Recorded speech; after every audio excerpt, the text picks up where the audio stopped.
The phone sitting on your desk suddenly lights up. A sharp, loud ringtone shatters the quiet atmosphere of your office. You look down at the screen, and your stomach instantly drops. It is an international number. Or perhaps it is the name of your native-speaking director or a major foreign client. Your heart starts pounding against your chest. Your palms begin to sweat. You just sit there, staring at the glowing screen, watching it ring. Once, twice, 3 times. You are secretly praying for them to hang up so that you can simply send them an email instead.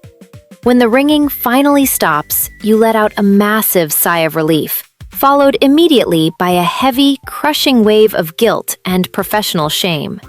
Have you ever experienced this exact paralyzing fear? Have you ever ignored a highly important phone call because the thought of speaking English without being able to see the other person's face was simply too terrifying?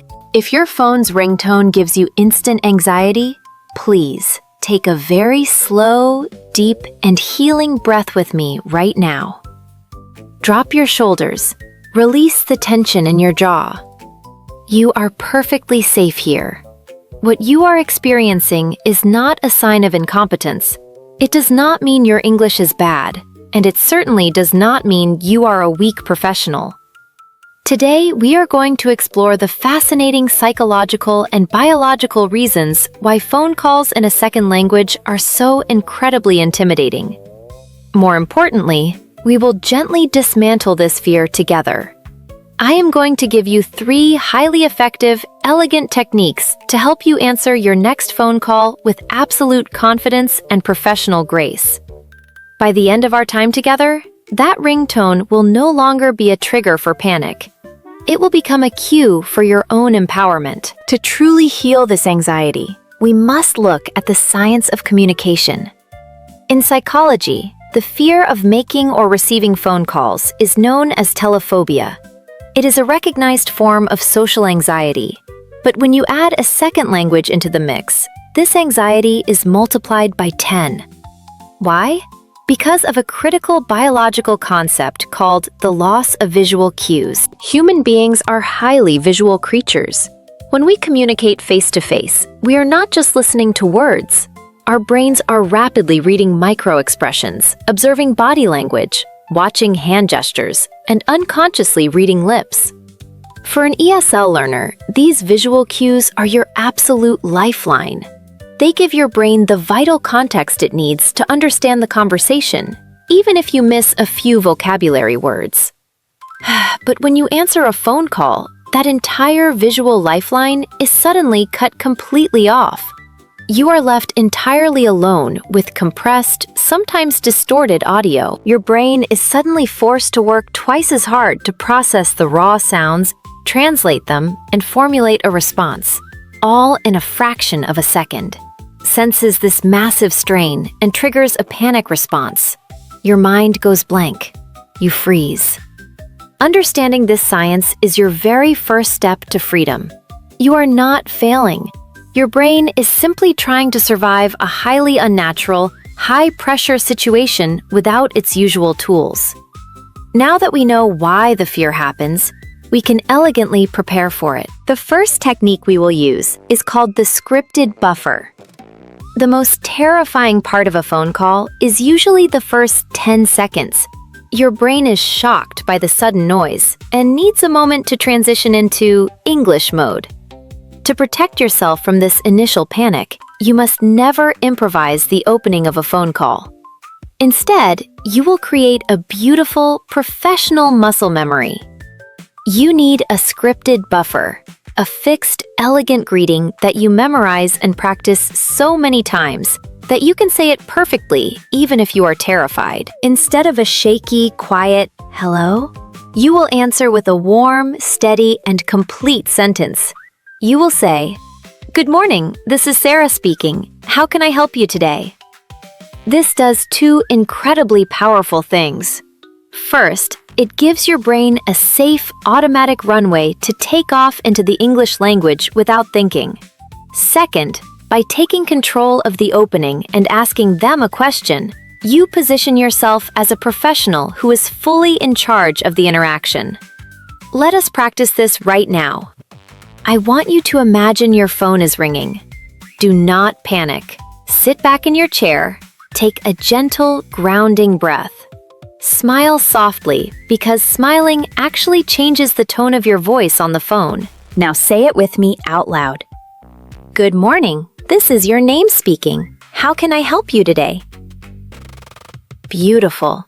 Do you hear how authoritative and warm you sound?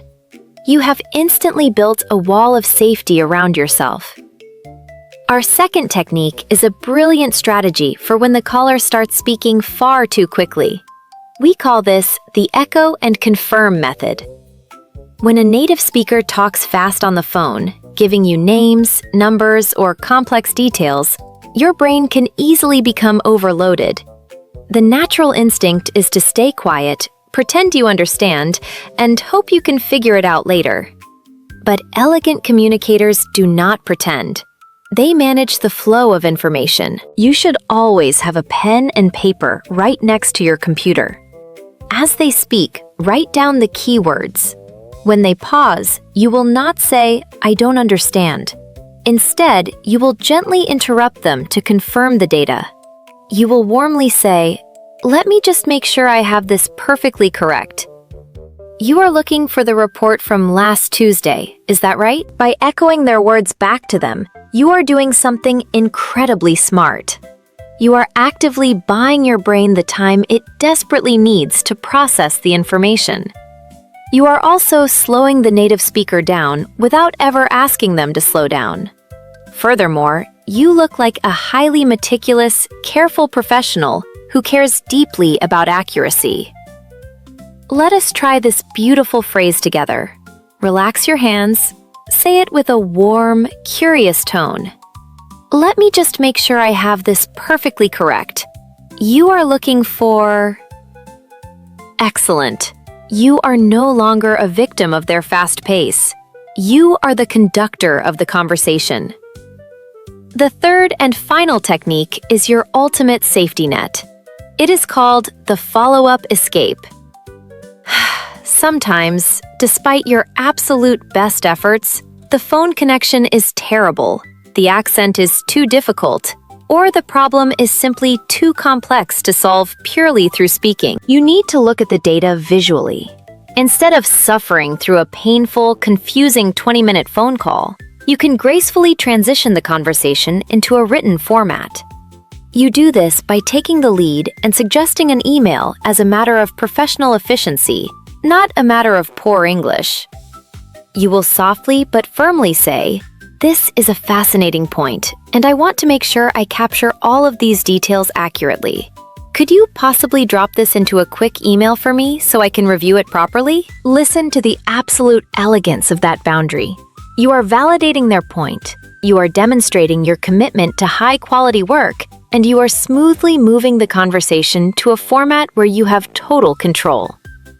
Let us practice this empowering escape right now. Breathe deeply. Speak with gentle authority. Say it with me. I want to make sure I capture all of these details accurately. Could you possibly drop this into an email for me? Perfect. You have beautifully protected your peace of mind and your professional reputation at the exact same time. My dear friend, the telephone is just a piece of plastic and glass on your desk. It does not have the power to define your intelligence, your worth, or your brilliant capabilities. Every time you answer that phone in a second language, you are performing a highly complex neurological task that many native speakers could never even dream of doing. The next time that ringtone shatters the silence of your room, I do not want you to freeze. I want you to remember our time together today. Look at the screen. Take a deep, deliberate breath. Use your scripted buffer to smoothly enter the conversation. Keep your pen ready to echo and confirm. And always remember that you hold the power to elegantly request an email whenever you need it. You are navigating a global world with immense bravery. Please acknowledge your own courage today. Which of these 3 techniques are you going to use the next time your phone rings? Let me know in the comments below, because your progress means everything to me. Be patient with your beautiful brain. You are doing a wonderful job. I will see you next time.